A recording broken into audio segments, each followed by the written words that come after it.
Pernah kepikiran nggak, kalau keahlian Anda sebagai tenaga kesehatan itu gunanya bisa jauh lebih luas dari sekadar tembok rumah sakit atau klinik? Nah, hari ini kita bakal ngebahas sebuah pergeseran karir yang lagi rame banget. Dari ruang klinis langsung ke dunia digital. Oke, kita langsung aja ya. Pesannya tuh sebetulnya simpel tapi kuat banget. Semua keterampilan klinis yang udah Anda asah bertahun-tahun itu adalah aset yang luar biasa berharga di dunia digital. Dan ini bukan soal ninggalin profesi Anda loh, tapi soal gimana caranya memperluas dampak positif Anda. Ini dia peta perjalanan kita untuk pembahasan kali ini. Kita mulai dari konsepnya, lalu kita bedah alasannya, kita definisikan peran barunya, kita kasih langkah-langkah praktisnya, dan kita tutup dengan pilar etika yang wah ini penting banget. Nah, biar lebih kebayang, kita nggak cuma ngomongin teori. Kita bakal belajar langsung dari seseorang yang udah menempuh perjalanan ini. Yuk, kita kenalan sama salah satu pionirnya. Kenalin, ini Deborah Ayu Nugraharini. Yang bikin ceritanya menarik banget tuh latar belakangnya. Beliau punya pengalaman klinis lebih dari 7 tahun. Jadi, fondasi kesehatannya itu udah kuat banget sebelum terjun ke dunia digital. Ini nunjukin kalau transisi ini tuh bener-bener berakar pada keahlian medis yang nyata. Jadi, apa sih yang sebetulnya mendorong para profesional kesehatan buat pindah ke ranah digital? Yuk, kita gali motivasi utamanya. Pertanyaan besarnya kan, kenapa? Apa yang jadi pemicu perubahan ini? Dan kenapa momennya tuh pas banget sekarang? Jawabannya ternyata cukup mendasar. Semuanya ini soal peluang karir baru. Peluang untuk memanfaatkan pengetahuan medis Anda yang super unik itu di dunia digital. Jadi, poin krusialnya, ini bukan tentang meninggalkan dunia kesehatan. Sama sekali bukan. Ini lebih ke memperluas definisi apa itu seorang profesional kesehatan. Membawa keahlian Anda ke arena di mana suara terpercaya tuh dibutuhin banget buat ngelawan misinformasi. Oke, kita udah ngerti kenapanya, sekarang kita geser ke apanya. Sebenarnya nakes digital itu apaan sih? Nah, ini dia definisinya. Bayangin deh, nakes digital itu kayak jembatan. Jembatan yang nyambungin keahlian klinis yang valid dengan jangkauan audiens digital yang luas banget. Bisa dibilang, mereka ini profesional kesehatan yang fasih dua bahasa, bahasa medis dan bahasa digital.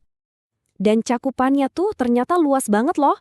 Kalau kita lihat contohnya dari sertifikasi yang dimiliki Deborah, kita bisa lihat betapa beragamnya jalur karir yang ada. Mulai dari peran administratif, kreatif, sampai analitis. Jadi Anda tuh nggak terkunci di satu jalur aja. Anda bisa banget ngeracik peran yang paling pas sama minat dan keahlian Anda. Oke. Ini dia nih bagian yang paling ditunggu-tunggu. Saya yakin. Gimana cara mulainya? Mari kita lihat panduan praktis buat membangun kehadiran digital Anda. Udah siap? Pertanyaan bagaimana ini adalah inti dari transformasi karir Anda. Ini soal langkah-langkah nyata yang bisa Anda ambil, ya mulai dari hari ini juga bisa. Proses ini berdiri di atas dua pilar utama. Di satu sisi, ada personal branding. Intinya, ini soal menemukan siapa Anda dan nilai unik apa yang Anda tawarkan.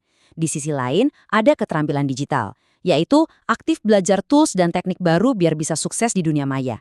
Dan keduanya ini harus jalan bareng, nggak bisa dipisah. Nah, ini dia 6 langkah jitu buat upgrade skill Anda.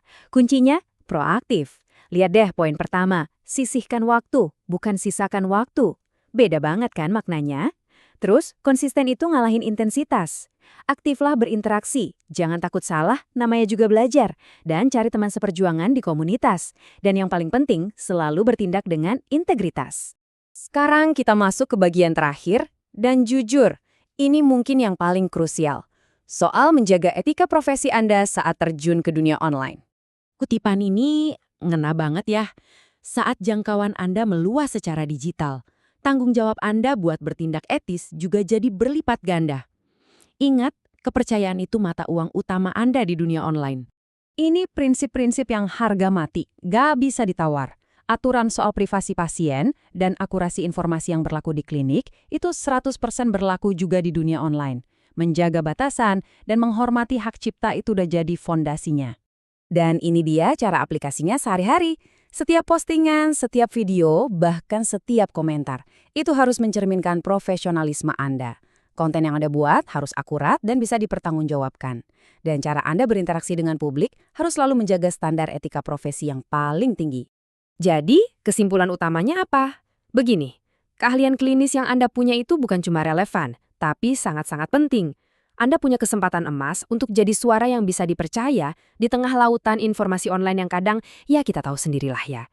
Pembahasan kita kali ini menunjukkan sebuah jalan baru yang terbuka lebar.